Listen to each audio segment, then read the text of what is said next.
ప్రభునందు ప్రియమైన వాళ్ళారా, మరి యొక్క విషయాన్ని మనం ఆలోచన చేస్తే, మహోన్నతుడా నేను నిన్ను గూర్చి సంతోషించి హర్షించుచున్నాను అని అన్నాడు. దేన్ని బట్టి హర్షించచ్చు ఉన్నాడు? తనకున్న ఆ యొక్క అధికారమును బట్టి, రాజరికమును బట్టి, సింహాసనమును బట్టి, అష్ట ఐశ్వర్యమును బట్టి, కుటుంబమును బట్టి, తనకున్న విజ్ఞానమును బట్టి కాదు, కానీ ఆయన మహోన్నతుడు. తన జీవితంలో మరి ఒక రక్షకుడుగా, ఒక కాపరిగా, ఆయన మహోన్నతుడుగా ఆ ప్రభు ఉన్నందుకు సంతోషించుచూ ఉన్నాడు, హర్షించుచూ ఉన్నాడు. కాబట్టి ఈ విషయాన్ని మనం అర్థం చేసుకుంటే, I will praise the O lord with my whole heart. That was the first decision he made. I will shew forth all thy marvellous works. నువ్వు చేసిన అద్భుత కార్యాలు దాచకుండా నేను చెప్పుతాను అని అన్నాడు. అది మొదటిది.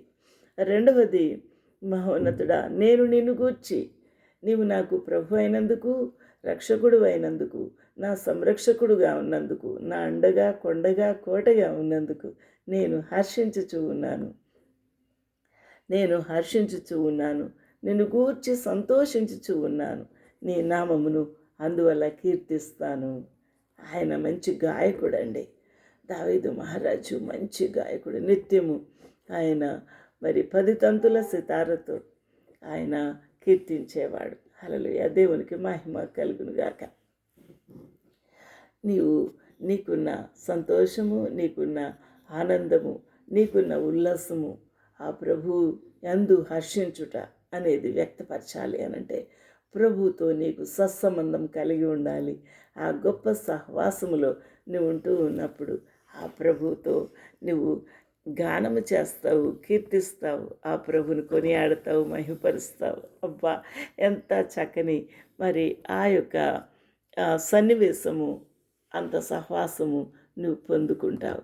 నువ్వు ముగ్ధుడవైపోతావు. మన ప్రభు ముగ్ధుడైపోతాడు. తృప్తి, ఆనందము, ఎంతో ఉల్లాసము నీ జీవితంలో ఉంటుంది. హల్లెలూయా, దేవునికి మహిమ ఘనత ప్రభావములు కలుగునుగాక.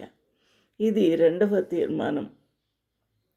ఎప్పుడైతే మనము ఆ తీర్మానాలు తీసుకుంటామో అప్పుడు మన చుట్టూ ఉన్న శత్రువులు, మన పక్షంగా ఉన్న మరి ప్రతి విధమైన బాధ్యతలు, మనకున్న ప్రతి దానిని కూడా ఆయన టేక్ కేర్ చేస్తాడు, ఆయన అండర్టేక్ చేస్తాడు. మనం ఆయన పర్వ్యూలోకి వచ్చేస్తాం. కాబట్టి మన సరౌండింగ్స్ ఆయన సంరక్షిస్తాడు. మన శత్రువుల సంగతి ఆయన చూసుకుంటాడు. అందువల్ల 4వ వచనంలో ఇలా ఉంది, ఏమన్నాడు ఆయన? 3వ వచనములో, నీవు నా పక్షమున వ్యాజ్యమాడి నాకు న్యాయము తీర్చుచూ ఉన్నావు.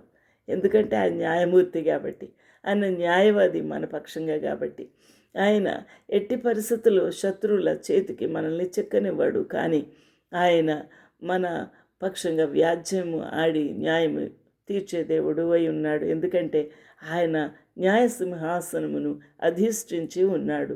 అక్కడి నుంచి ఆయన తన దీనమైన బిడ్డల పక్షంగా తీర్పులు తీర్చుచూ ఉన్నాడు. Hallelujah. When mine enemies are turn back, they shall fall and perish at thy presence. ఎందుకంటే ప్రభు యొక్క మహిమ గల ఆయన ప్రెజెన్స్, ఆయన సన్నిధిలో ఏ శత్రువు కూడా నిలబడలేడు, నశించిపోతారు. కాబట్టి నా శత్రువులు వెనుకకు మళ్ళుతారు, నీ సన్నిధిని వారు జోగి పెడతారు. అనగా ఇక నిలబడలేరు, ఆ మహిమను చూడలేరు. వారు ఆ మహిమకు, ఆ ప్రకాశమునకు వారు తల్లడిల్లిపోతారు, వారు నశించిపోతారు. ఎందుకనగా ఆ ప్రభు ప్రకాశము, ఆ ప్రభు యొక్క సన్నిధి, మహిమ, ఆయన యొక్క ఏంజల్స్ గార్డింగ్ మన చుట్టూ ఉంటుంది. కాబట్టి ఇక ఇవన్నీ కూడా పారిపోతారు వీరందరూ కూడా. దేవునికి మహిమ కలుగునుగాక. Thou hast maintained my right and my cause. Thou sattest in the throne judging right. నీవు నా పక్షంగా న్యాయం తీరుస్తావు. వారు నా పైన చేస్తున్న దాడులను, ద్వేషములను, కలహములను, పగను అన్నిటినీ నువ్వు రివెంజ్ తీసుకుంటావు. Mine enemies are turn back, they shall fall and perish at thy presence. దేవునికి మహిమ కలుగునుగాక. ఆయన యుద్ధము యెహోవాదే, పగ తీర్చుకునేవాడు ఆ ప్రభువు. కాబట్టి ఆయన ఆ యొక్క తంత్రములను, పగను, ద్వేషమును, ఆ సమస్యనంతా కూడా ప్రభు చూసుకుంటాడు. హల్లెలూయా. దేవునికి మహిమ కలుగును గాక.